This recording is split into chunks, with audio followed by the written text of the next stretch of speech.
Local community. From a small dent to major collision repair, Hamilton Paint and Body is here for you. Owners Brett and Kim Guin would like to say thank you for your business. Northwest Alabama Heating and Cooling, blowing away our competition.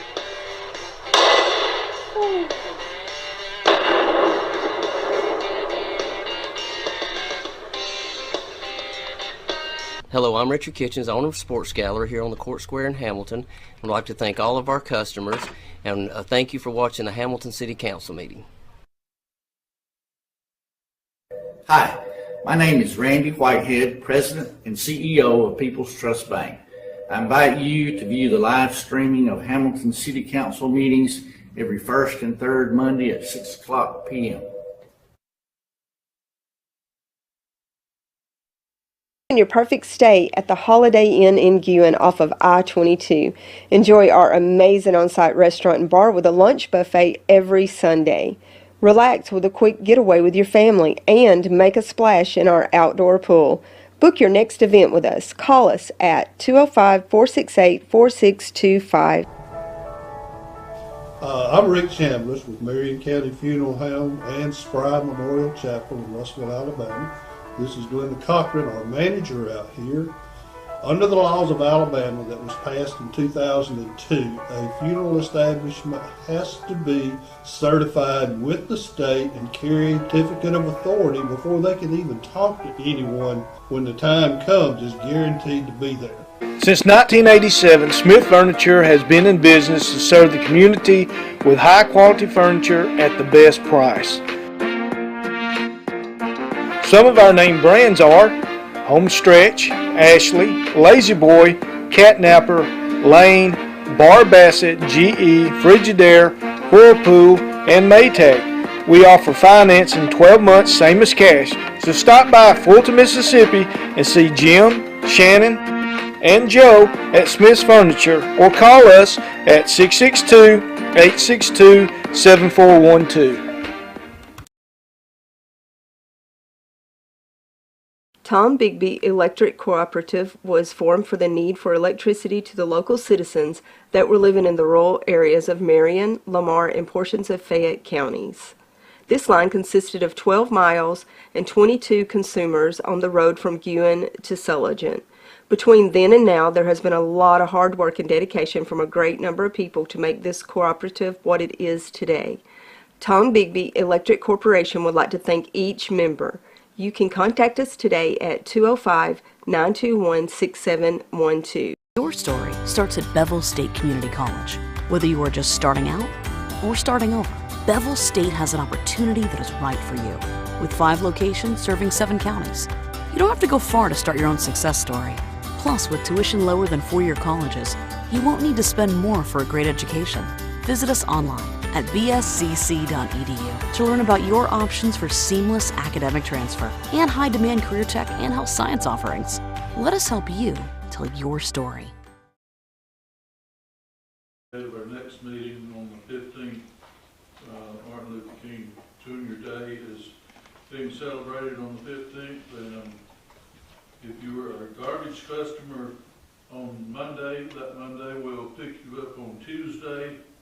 Don't worry, we'll be there. We're not going to do you like the Hoover folks, go a week and a half without picking up any garbage and stirring up the whole world. So we're going to try to keep ours just one day off schedule and that being a holiday. But we do appreciate the folks that have come here. Seems like things are a little better already, economy-wise. Our gasoline price is a little better. Don't know about food. I guess we can drive and we can't eat, maybe. That would be the thing for 24, maybe. But all jokes aside, I am proud to see everyone here tonight, and we'll get into our meeting. First thing we want to do is just stand together and have a short invocation and our pledge, and we'll get right into our ceremony. Heavenly Father, we're thankful that we can gather tonight. We thank you for the freedoms that allow this. Lord, we know there's been an awful price paid for the freedoms that we enjoy. Father, we thank you that we can endure as a free nation. We pray for those war-torn areas of our world tonight. Lord, we hope that peace can soon be reached in those areas. We would ask you to bless our meeting tonight, be with our leaders of our country as we go forward into 24. May we have a good year together. In Christ's name I pray. Amen. I pledge allegiance to the flag of the United States of America and to the republic for which it stands, one nation, under God, indivisible, with liberty and justice for all. Chief Carter, if you'll come forward and tell us what we're doing here tonight, we'd appreciate it. Yes, sir. I just want to say welcome to everyone that's here. Especially appreciate Judge Bentley, appreciate his service to the country, and service to the people of Marion County for many years. Guys, if you would stand up, move over here. This is Officer Calvert, Officer Oswalt, and Officer Massey. Calvert and Massey joined us after graduating the police academy, and Officer Oswalt joins us from Fayette Police Department. He's an already certified officer. He's been doing it for several years. So I do have your oaths of office to sign after the swearing in, so don't run off. I'll prepare these up here. And if Judge Bentley will come, he will administer the oath of office. Okay. If you would raise your right hand and repeat after me. I state your name. I, Russell Wilson, Do solemnly swear do solemnly swear that I will support the Constitution of the United States of America I will support the Constitution of the United States of America and the Constitution of the State of Alabama, and the Constitution of the State of Alabama, as long as I am a citizen thereof, as long as I am a citizen thereof, and that I will faithfully and I will faithfully and honestly and honestly discharge the duties discharge the duties of the position of police officer of the position of police officer for the City of Hamilton Police Department for the City of Hamilton Police Department to the best of my ability, to the best of my ability. so help me God. So help me God. Congratulations.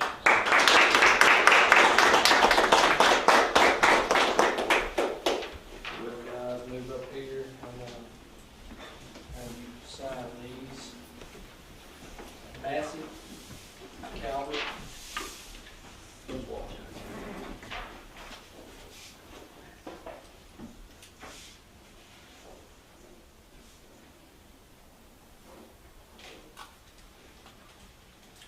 I'll make a copy of this and make sure that you get the original back, and you can keep it in a safe place at home. Yes, sir. Appreciate you fellas. Y'all are good together. Thank y'all very much. We're proud to have you on our force. We're looking forward to good things from you men. Thank you very much. Yes, sir. Thank y'all. Chief Carter, if you'll stay on your feet, we'd like you to continue with us and give us an update on the situation as it applies to security for our schools, as to what you know now and where the direction you want to head with this. Yes, sir. Give us a little update. Let me sort some of these papers out. I've got several things to talk about, obviously, tonight. So, as we were all aware, the city of, or the town of Hackleburg and the town of Ewan has placed the SRO in the schools there. And quite frankly, I believe they lucked up those two officers. They're two outstanding officers with years of service. They'll serve those communities well. I have not been so fortunate to have any retired law enforcement officer of any sort really come to apply with our agency that's certified and qualified for the job. So I've taken it upon myself to attempt to schedule officers to rotate in and out of our school system, which I've been in meetings all day with several schools and the Board of Education, and there's several different terminologies that's being tossed around in the event that I do decide and get fully staffed to place an officer on rotation in the school. Myself and Lieutenant Chandler have been talking, and we came up with the term of school protection officer. That's a little different than a school resource officer in just terms, but they do basically the same job. This term, school protection officer, would allow me to place an officer that's certified, maybe certified in several different areas, expertise, and maybe SWAT certification, or field training officer of some kind, and place this person into the school on a rotating basis. This will allow me and the patrol sergeant to either schedule someone or allow that officer to volunteer on a monthly basis. On paper, we're full staff. We're back to where we were. In theory, we're not, because we have several officers that are new. We have one officer that is in police academy. So obviously, I don't want to put an undertrained officer either on the street by themselves or in the school by themselves. I want them to react well and react the way they should.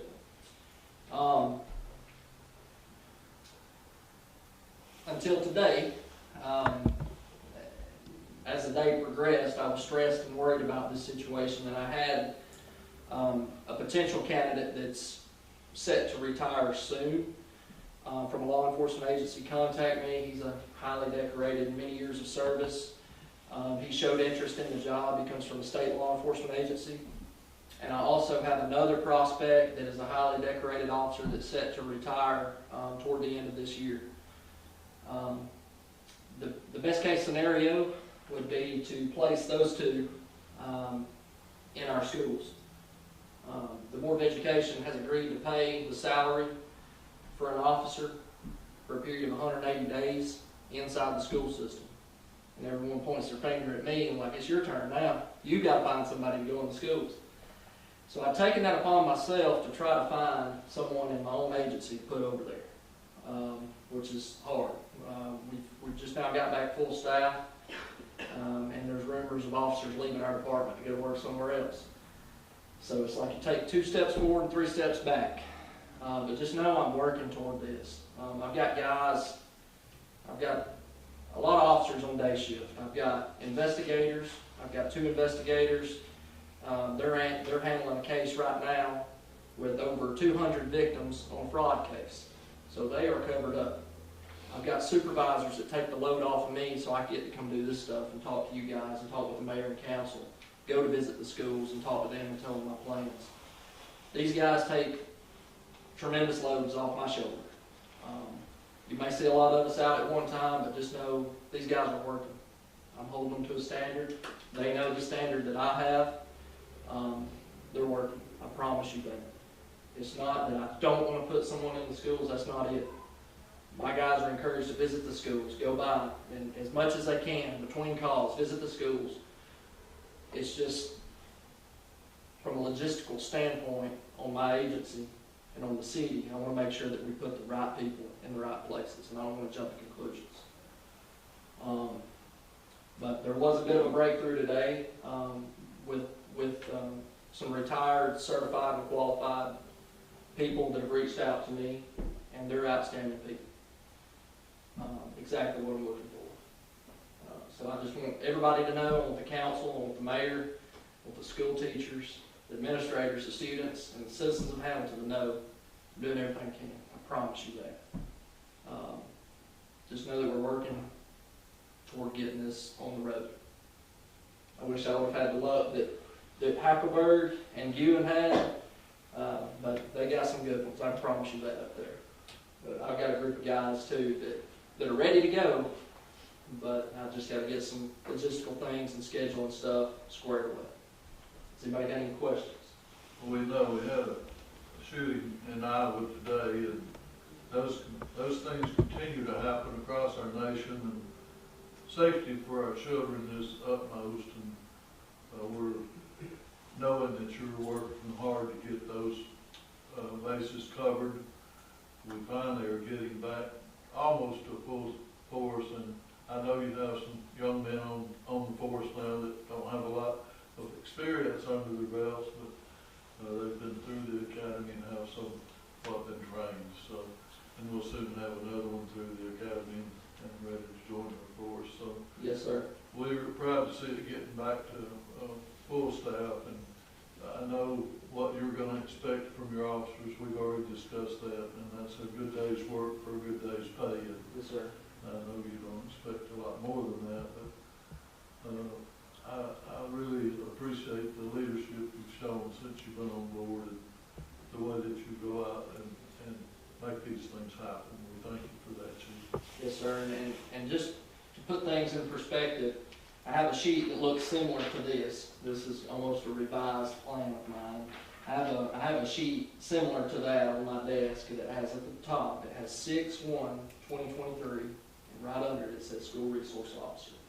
And that was the day I came over as chief. And that was one of the things I typed up. It was a plan that I had. And a lot of this plan is going to plan out. It is. So I just want you to know I've been working on it since day one, along with everyone else's complaints and everything that we deal with on a daily basis. I've been working on it. I think this teamwork between the superintendent's office and the state and the police departments are going to work out nicely with them taking care of the 180-day reimbursement for those expenses. They know we can't operate our budget without some help, and they've offered that help. So I think it's going to shelter us some from the burden of the expenses and that kind of. Yes, sir. And I just want to applaud the Board of Education and the state representatives and everyone that's compiled their minds and faith into this to make this a reality. You know, it started out as a dream, and now it's coming to reality. We're starting to see it across the county, and I believe with the leadership that we have in this county, being able to communicate with one another, from the principals to the superintendent to the people at the central office, I think things are going to happen, and we're going to go forward with a great plan. And I'm proud to see us work toward the recently retired lawmen that still want to do some work. I'm proud you're reaching out to some of those folks too. I think that's a good connection that we can make there and take some of the strain off your force also. Yes, sir. And you know, one of the things that I said when I typed this is, you know, this retired police officer would need to meet certain standards and fitness qualifications to be considered for this position. So I mean, we're making sure that this person is qualified and physically fit to conduct the duties of the school protection officer. Good thought pattern also. Any questions of the chief tonight? Appreciate the report. And I'm proud to see our officers get sworn in at a ceremony. And last time we had refreshments. I hope they don't feel shortchanged, but we'll try. They're okay. They're just, two of them for sure, just happy to be police officers. I can tell you that after what they endured in the police academy, they're just happy to be here. I can assure you that. So, Thank you, Chief. appreciate you guys. I'm on the agenda a little bit too, so I'm gonna hang around. Thank you. Okay, at this point, we'll move on into the agenda that we have scheduled for tonight's meeting. The first item, number one, would be to recommend to approve the minutes of our December 18th, 2023 council meeting. We need a motion. Got a motion from Ross. We need a second on that. Got a second from Sherry. All those in favor of approving our minutes? Thank you. Recommendation 2 would be to approve our accounts payable bills for December 2023. And we need a motion and a second on that. Scott Robertson made the motion to pay our bills. We'll need a second before we vote. Second from Ross. All those in favor of paying our accounts payable? Thank you. Recommendation 3 is a recommendation to proclaim January 2024 as Human Trafficking Awareness Month in the city of Hamilton, encouraging all residents to join us in raising the visibility of this crime and becoming more informed about ways to prevent, recognize, and respond to potential victims of human trafficking in our own community. human trafficking awareness was first established, and this was seen as a need back in January of 2011. It's been observed every year since then, and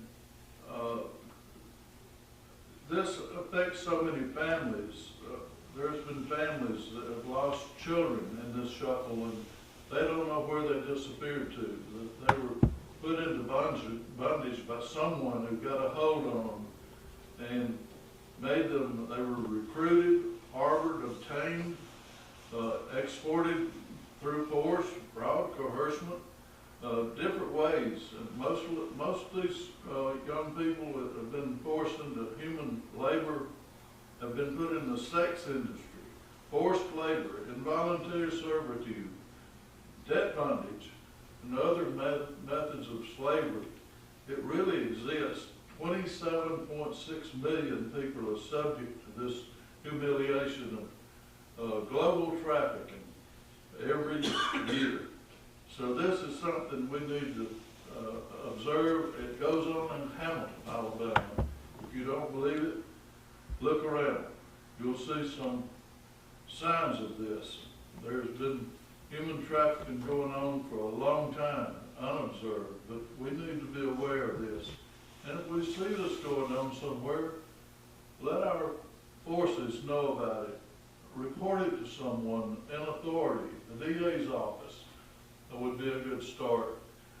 Ross would be a part of that, and set these people free from their bondage.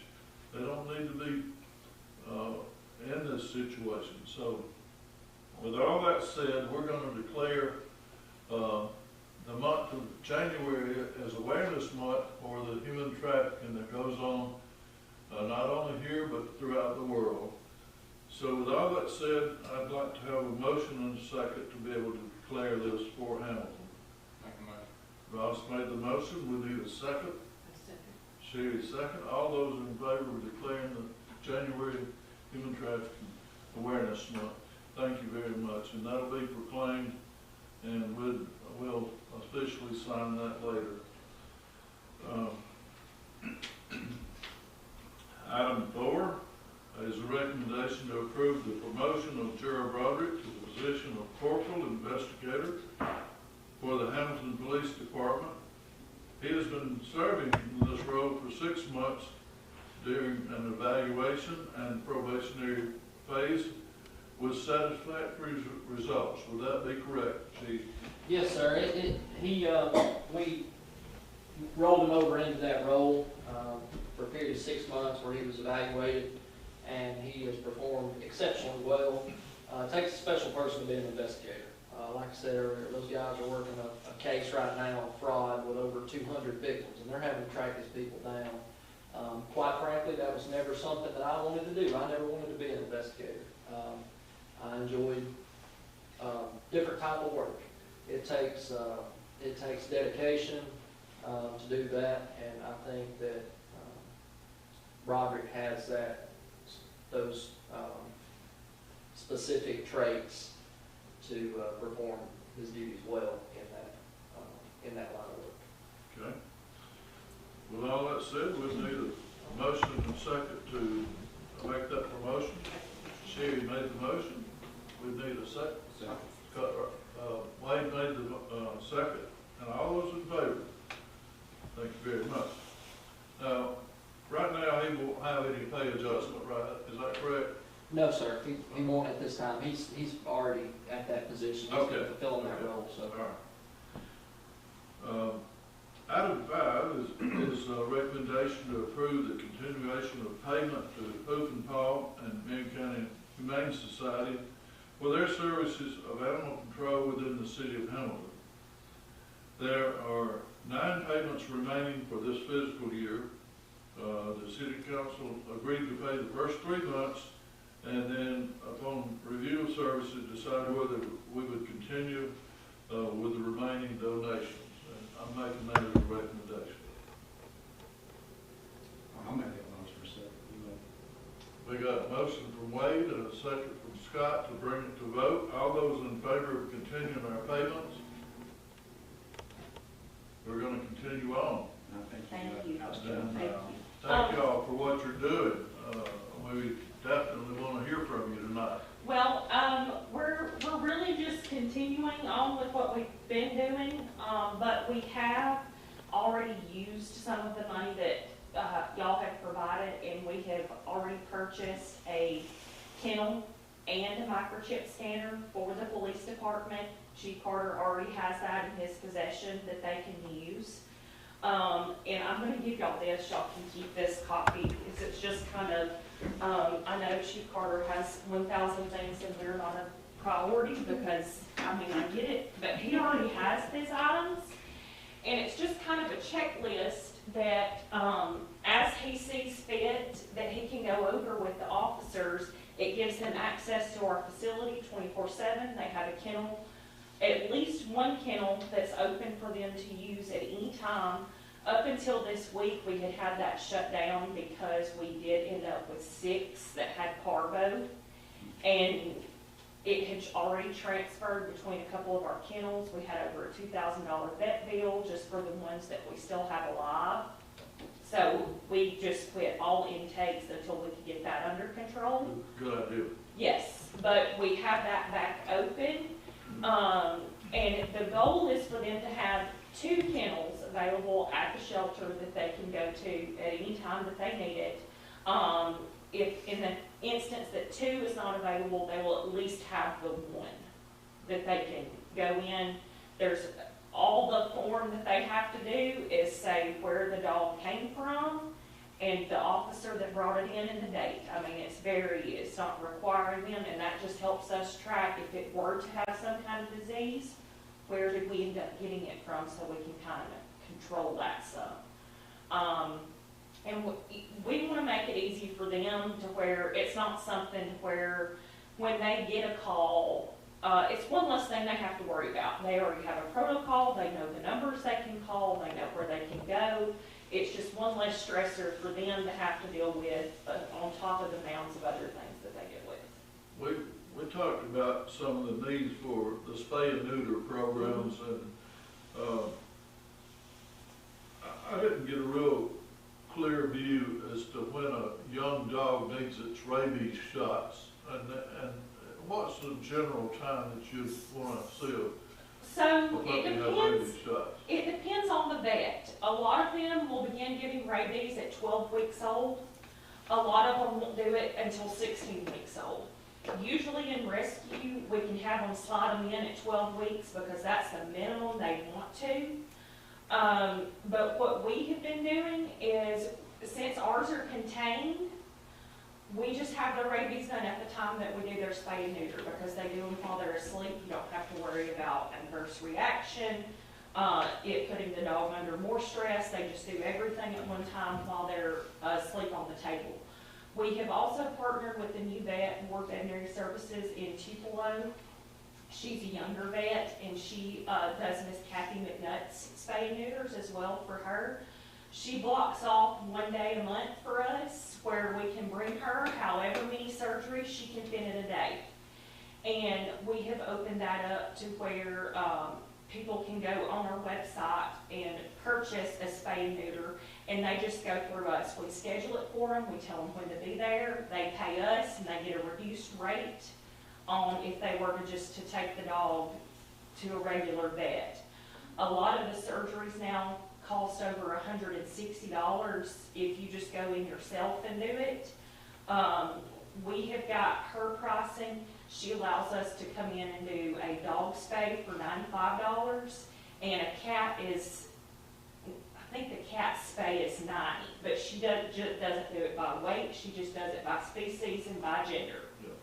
And it makes everything a flat, more affordable fee. Yeah. And so we actually started that last month to where people can go on there and buy those certificates per se from us, and we'll schedule it for them and get them that reduced rate, and they can take it and drop it off, and they can pay us, and it's considered a donation, and they get a receipt for that. What's the chances of an animal being adopted,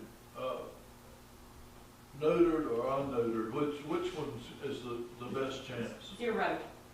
People around here do not want to pay money for much. I had this conversation with my mother this morning. They will go spend $2,000 on a purebred dog and go and get it fixed and everything else, but if it's a mutt, they're not gonna pay $150 whether it's fixed or not. I have kind of gotten into the instance where we're not adopting locally. We get too many returns. People call us at the slightest inconvenience wanting to return it. And so we're just doing primarily transfers. Yeah. That makes sense. Well, you answered a lot of questions. We did have an instance of a 4.5-month-old young dog biting a little cross-country boy the other day and tore his pants and brought a little blood. And the dog had not been vaccinated. We found that out. And our ordinance man went out to see the situation with an officer, and working it, they were able to obtain information that the dog had not yet had its vaccination for rabies, so that made us more worried about the dog bite. And, yeah, generally with dogs, they will, most of the vets around, especially around here, will do them when they're 12 weeks old. So I think the general rule of thumb is if they're over 6 months, it's required that they have them. But they'll start doing them at 12 weeks. Y'all have any questions? Just one quick, you know, we did hire that code enforcer. Is Yes. he brought up to speed on like the stuff with the police? I don't know. That's fine. Just when Which I know Jordan had just kind of, he said, send me what you've got, and when we get to it, we'll get to it. So basically, kind of what I've looked at is, the code enforcement person was not yet hired when we had talked about it. So I was under the impression just for now that, you know, this was for the police department. You know, if we make an arrest and there's a dog or something that we can't, you know, there's nothing we can immediately do with that animal in that instance, that we then bring it down there. You know, the last thing I wanted my officers to do was to go around at night picking up stray dogs and bringing the herd, because they could fill a car up just like that. Yes. You know, so we were kind of doing that on an emergency basis. So I haven't yet talked to the code enforcement person, because this kind of transpired before that came to light. We got a brand new man on board, and believe me, we're gonna develop more and more of the rules and regulations for feral dogs and cats, and people that will not take care of their animals properly, and other livestock also. We've got to make sure that we live by our rules, and we haven't been enforcing, but we do plan to do more enforcing. I will say, I do know, and I don't even know who the officer was, but I had someone contact me about, they had a neighbor who they knew had abandoned the dogs at their house. Well, another neighbor had poisoned the dogs that had been abandoned. And he actually, the officer, I commend him on what he did. He has actually filed charges against the lady that abandoned the dog, because I was on vacation, so I do not remember his name, but I was able to send him the code for the state where it says that abandonment is considered a type of abuse in the state of Alabama. And so he did it based off of that, was from my understanding. And that is the first instance that I'm aware of that somebody has actually done anything just by being abandoned. Well, there's just a lot to animal matters. There's a big, broad scope of it, and you know it as well as anybody. But the city's got to do its part also, as far as making sure that these animals are not just allowed to roam freely and create other animals that are unwanted, really. But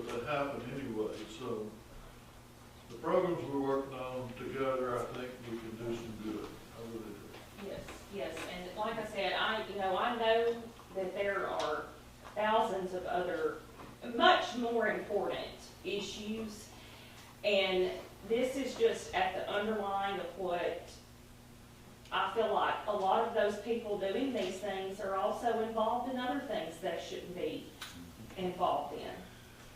Most So, likely, we could write a story on that tonight, put it in the paper. yeah, but I mean, it's, you know, you gotta start somewhere. Yeah. And I feel like Jordan does a great job. And he spearheaded a lot of stuff and wants to see things done correctly. And we're wanting to see things done correctly. And I just feel like we're having a good start. Well, we're the city's government, and we've got to work together to make our ordinances mean something instead of just being words on a piece of paper. Right. It's definitely teamwork between business owners, the city government, citizens, everything. It's just Yes. teamwork. Yes. So we're headed in that direction, we think, and our officer we've hired is very willing to do his job, and he's not trying to be forceful, he's trying to be persuasive right now. If persuasion doesn't work, we'll try the other remedies sometime down the road, but he's trying to work with people now through persuasion to just do it the right way. And I think to some degree we're having some effect on some people. And we're just getting started. So, with all that said, thank you for your services. Thank y'all. We're glad Yeah, to we appreciate it. contribute. And we wish we could do more, but it's really tight right now. How do we know? We're building a track. Yes, sir. Point of information, she had referred to a website. What is the website? It's hooforpaw.org. HOOFORPAW.org. Thank you very much. Yes, sir.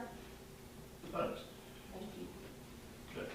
And others at home might want to write that website down also. That's Yes, free use. It has a lot of information. hooforpaw.org. Yes, sir. Okay. Thank y'all for coming. Any other comments about the hooforpaw or any about our animal or ordinance matters? You're doing outstanding jobs. I appreciate everything you do. Item 6 is the announcement of Logan Gabbert being hired as our new employee for the Hamilton Street Department. He's a very impressionable young man, sharp and ready to work. Said he's been working since he was a very young man, driving skidders, other logging equipment. His family's in that business and he's very much a part of it. But they're losing him to us, so he's coming to work for us real soon. And I think he is a sharp young man. I talked directly to him and asked him the questions along with Tracy and Gus in the interview, and he had an outstanding interview. I think we'll be very proud of him as our new employee. I would like to recommend Logan's entry pay at $17.64, which is the right pay for that position, the entry pay. I need a motion to pay you. She made the motion. We need a second. Second. Scott Robertson made the second. Those in favor of setting his wages at $17.64. Thank you very much. Item 8. We've got another long agenda. I tried to promise you guys we wouldn't have such long agendas, but we need to change our meeting date from the 15th to the 16th, if that's okay with y'all. Just rolling it up one day because of our holiday we mentioned earlier, and that would be for the January 2nd meeting. I'll make a motion. Ross made the motion. We need a second. She made the second. All those in favor of rolling our date forward one day. Very good.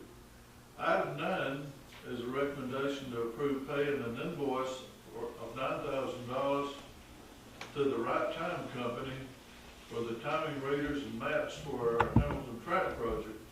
Payment of this invoice will come out of the rescue money, is that correct, Angela? It's the American Rescue American Fund Rescue instead of Funds. just these general. Instead of the general, it mentions the general fund here, but I think we've been paying those bills out of our rescue money. With that said, would we have a motion to pay the invoice? Got a motion from Ross, we need a second. Second. Second from Wade, all those in favor? Thank you.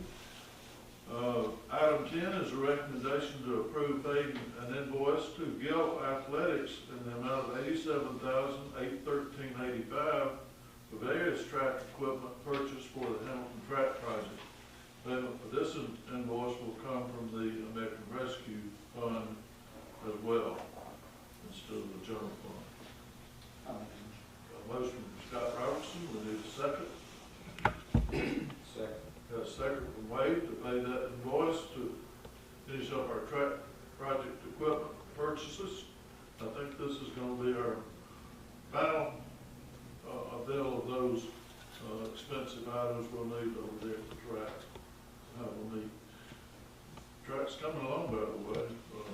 You have been over there, they were setting the posts for the fencing around the track. Outside perimeters are being put on there, the crescent runs down, and it's looking good. The bleachers are in place on the ground, ready to be put on the piers that's been built, so it's gonna start shaping up pretty soon.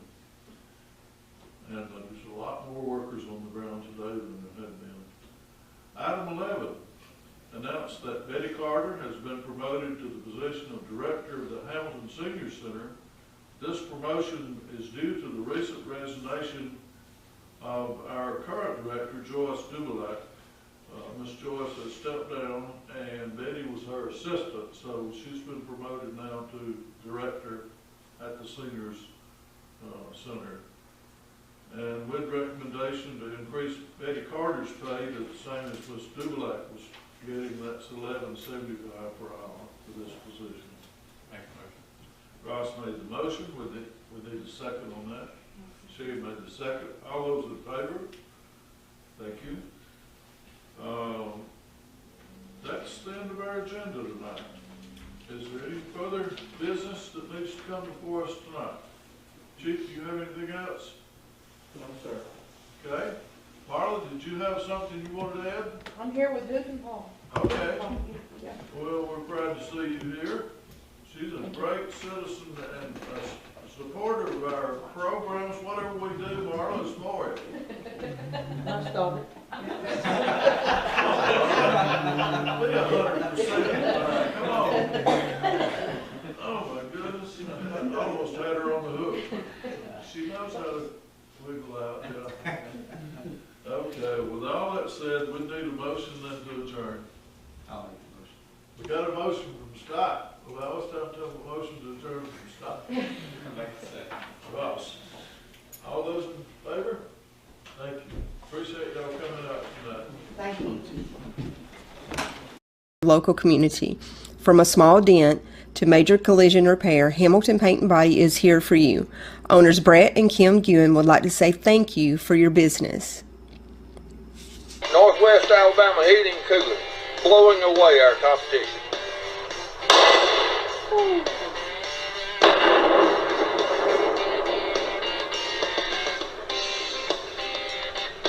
Hello, I'm Richard Kitchens, owner of Sports Gallery here on the Court Square in Hamilton. I'd like to thank all of our customers and thank you for watching the Hamilton City Council meeting. Hi, my name is Randy Whitehead, President and CEO of People's Trust Bank. I invite you to view the live streaming of Hamilton City Council meetings every first and third Monday at 6:00 p.m. In your perfect stay at the Holiday Inn in Guin off of I-22. Enjoy our amazing on-site restaurant and bar with a lunch buffet every Sunday. Relax with a quick getaway with your family and make a splash in our outdoor pool. Book your next event with us. Call us at 205-468-4625. I'm Rick Chambliss with Marion County Funeral Home and Spry Memorial Chapel in Russellville, Alabama. This is Glenda Cochran, our manager out here. Under the laws of Alabama that was passed in 2002, a funeral establishment has to be certified with the state and carry a certificate of authority before they can even talk to anyone when the time comes is guaranteed to be there. Since 1987, Smith Furniture has been in business to serve the community with high-quality furniture at the best price. Some of our name brands are Homestretch, Ashley, Lazy Boy, Catnapper, Lane, Bar Bassett, GE, Frigidaire, Whirlpool, and Maytag. We offer finance in 12 months, same as cash. So stop by Fulton, Mississippi and see Jim, Shannon, and Joe at Smith's Furniture, or call us at 662-862-7412. Tom Bigby Electric Cooperative was formed for the need for electricity to the local citizens that were living in the rural areas of Marion, Lamar, and portions of Fayette counties. This line consisted of 12 miles and 22 consumers on the road from Guin to Sulligent. Between then and now, there has been a lot of hard work and dedication from a great number of people to make this cooperative what it is today. Tom Bigby Electric Corporation would like to thank each member. You can contact us today at 205-921-6712. Your story starts at Bevel State Community College. Whether you are just starting out or starting over, Bevel State has an opportunity that is right for you. With 5 locations serving 7 counties, you don't have to go far to start your own success story. Plus, with tuition lower than 4-year colleges, you won't need to spend more for a great education. Visit us online at bscc.edu to learn about your options for seamless academic transfer and high-demand career tech and health science offerings. Let us help you tell your story.